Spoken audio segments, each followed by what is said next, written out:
Now onwards, all the sums are going to be quite different and very interesting, children. Come on, let us see the second sum of this exercise 7.4.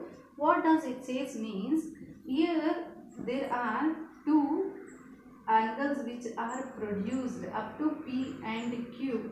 So making an angle PBC and angle QCB, such that angle PBC is given less than angle QCB. But you have to prove here side AC is greater than side AB. So in order to prove that, I am taking one of the properties, that is linear pair. What does linear pair says means, sum of any two angles when it is divided by, when a straight line is divided by another line, the sum of the two angles will be always equal to 180 degree. See children, when I consider AP as a straight line and the BC line is dividing AP line, hence angle ABC plus angle PBC is equal to 180 degree. Similarly, when I consider AQ as a straight line, then ACB plus angle QCB is equal to 180 degree, makes a linear pair.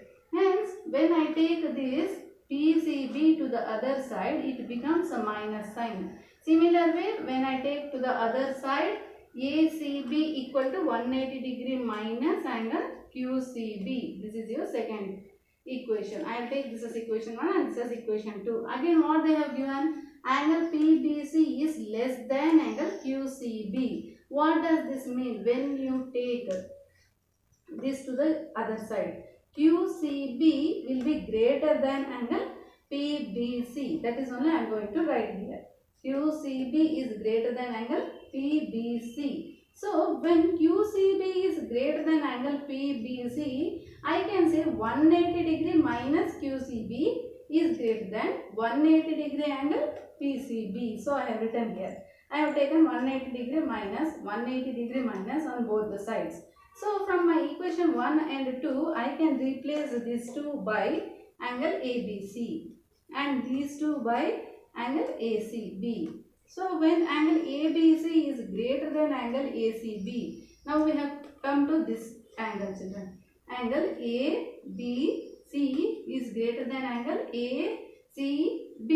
So, according to our theorem, when the side opposite to the greatest angle is the longest side. When angle B is greater, then AC will be the longest side. Hence, AC is greater than AB. Coming to our third sum. Here what they have given means, there is a figure in which angle B is less than angle A. So, which is the corresponding opposite side, children? Can you guess here? For angle B, opposite side is AO.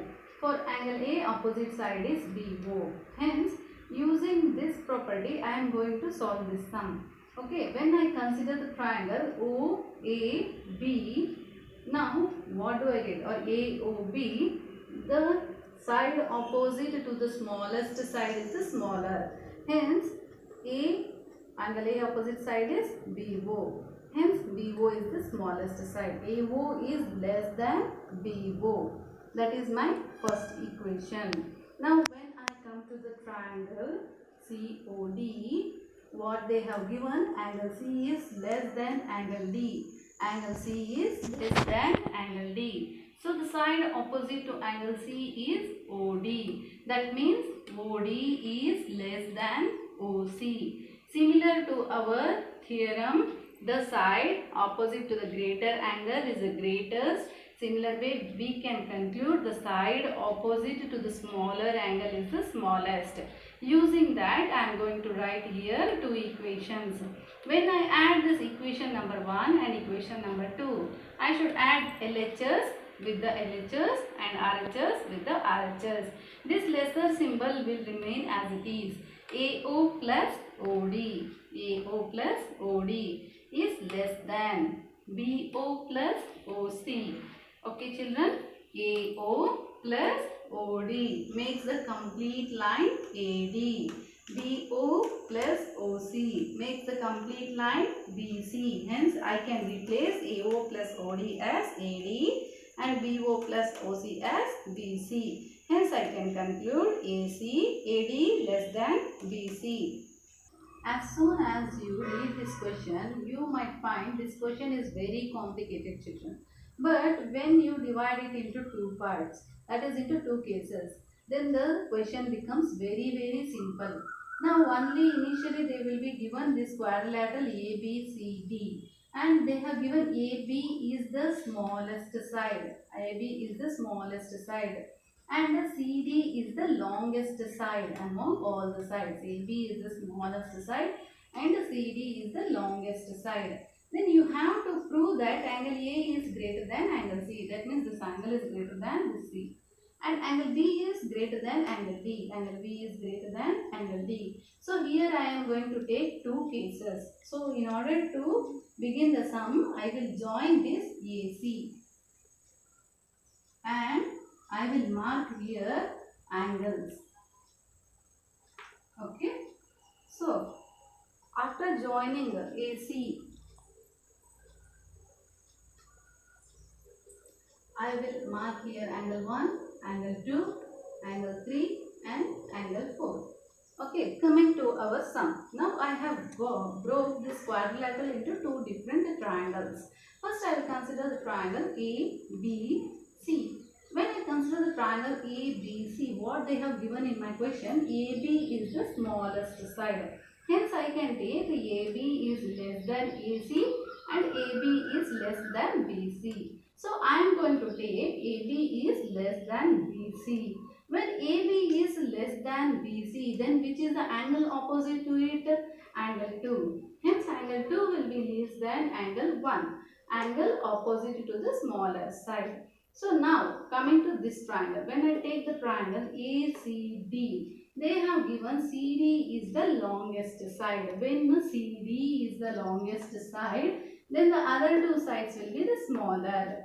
Hence, I can conclude that AC is less than CD and AD is less than CD. So hence, I will take AD is less than CD. When the side AD is less than CD, then the angle opposite to it is angle 4. Angle 4 is less than angle 3. So, I have written it as equation 2. When I add equation number 1 and equation 2, LHS plus LHS and RHS plus RHS I will add. Okay children, when I add angle 2 plus angle 4 in the LHS side, less than symbol as it is, angle 1 plus angle 3 in the RHS side. So what gives you when you add angle 2 and angle 4? When I add angle 2 and angle 4, I will get a complete angle of BCD. When I add angle 1 and angle 3, I will get complete angle of BAD. That is C is less than angle A, which gives us a conclusion that A is greater than C. That is what we have to prove in our case 1. Similar to my first case, I can prove my second case here by joining DB. Means I can get the two triangles BAD and BCD. Already we know that AB is the smallest side. Hence, AB is less than BD and AB is less than AD. When AB is the smallest side, then the angle opposite to the smallest side is angle 8. Angle 8 is less than angle 5. That is my third equation. Similarly, when I consider this triangle DCB, they have given CD is the longest side. That means CD is greater than BC, CD is greater than BD. Then BC will be smallest side. BC is less than CD. Hence the side or angle opposite to the smallest side is the smaller angle. Angle 7 is less than angle 6. And hence I will take it as equation number 4. When I add equation 3 and equation 4, LHS plus LHS and RHS plus RHS. Angle 8 plus angle 7 is less than angle 5 plus angle 6. When I add angle 8 and angle 7, I will get a complete angle of angle D. When I add 5 and 6, I will get complete angle of angle D. Hence, angle D is less than angle B, which means that angle B is greater than angle D. Thank you, children.